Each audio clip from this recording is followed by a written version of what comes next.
ഹരിയാനയിലെ ഗുരുഗ്രാമിലെ കഫേയിൽ നിന്ന് ഭക്ഷണം കഴിച്ചതിന് ശേഷം മൗത്ത് ഫ്രഷ്നർ ഉപയോഗിച്ചതിനെ തുടർന്ന് 5 പേർക്ക് ദേഹാസ്വാസ്ഥ്യം അനുഭവപ്പെട്ട സംഭവത്തിൽ റെസ്റ്റോറന്റ് മാനേജർ അറസ്റ്റിൽ. സംഭവത്തിൽ റെസ്റ്റോറന്റ് ഉടമയ്ക്കും ജീവനക്കാർക്കുമെതിരെ കേസെടുത്തതായും ഹരിയാന പോലീസ് അറിയിച്ചു. ഗുരുഗ്രാമിലെ ഒരു കഫേയിൽ നിന്ന് ഭക്ഷണം കഴിച്ച ശേഷം മൗത്ത് ഫ്രഷ്നർ ഉപയോഗിച്ച 5 പേർക്കാണ് ദേഹാസ്വാസ്ഥ്യം അനുഭവപ്പെട്ടത്. ഇവരുടെ വായിൽ നിന്ന് രക്തം വരികയും പൊള്ളലേൽക്കുകയും ചെയ്തതാണ് പരാതിയിൽ പറയുന്നത്. 5 പേരും ആശുപത്രിയിൽ ചികിത്സയിലാണ്. ഇതിൽ 2 പേര് ഗുരുതരാവസ്ഥയിലാണെന്നും റിപ്പോർട്ടുകളുണ്ട്. മൗത്ത് ഫ്രഷ്നർ ഉപയോഗിച്ച ഇവർ വേദന കൊണ്ട് നിലവിളിക്കുകയും കരയുകയും ചെയ്യുന്ന വീഡിയോ ദൃശ്യങ്ങൾ പുറത്തു വന്നിരുന്നു. ഇതിന് പിന്നാലെയാണ് പോലീസ് അന്വേഷണം ആരംഭിച്ചത്. പൊള്ളലേറ്റ ഒരാളുടെ വായിൽ ഐസ് ഇടുന്നതും പിന്നീട് ഛർദ്ദിക്കുന്നതും ദൃശ്യങ്ങളിലുണ്ട്. മൗത്ത് ഫ്രഷർ ഡ്രൈ ഐസ് ആണെന്ന് ഇത് പരിശോധിച്ച ഡോക്ടർ വിവരം നൽകിയെന്നും റിപ്പോർട്ടുകളുണ്ട്.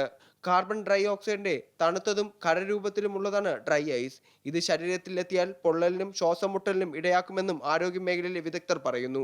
കഫേയിലെത്തിയ അങ്കിത് കുമാറിനും ഭാര്യയ്ക്കും സുഹൃത്തുക്കൾക്കുമാണ് മൗത്ത് ഫ്രഷർ ഉപയോഗിച്ചപ്പോൾ വായിൽ പൊള്ളലേറ്റത്. അമൃത ന്യൂസ്, ന്യൂഡൽഹി.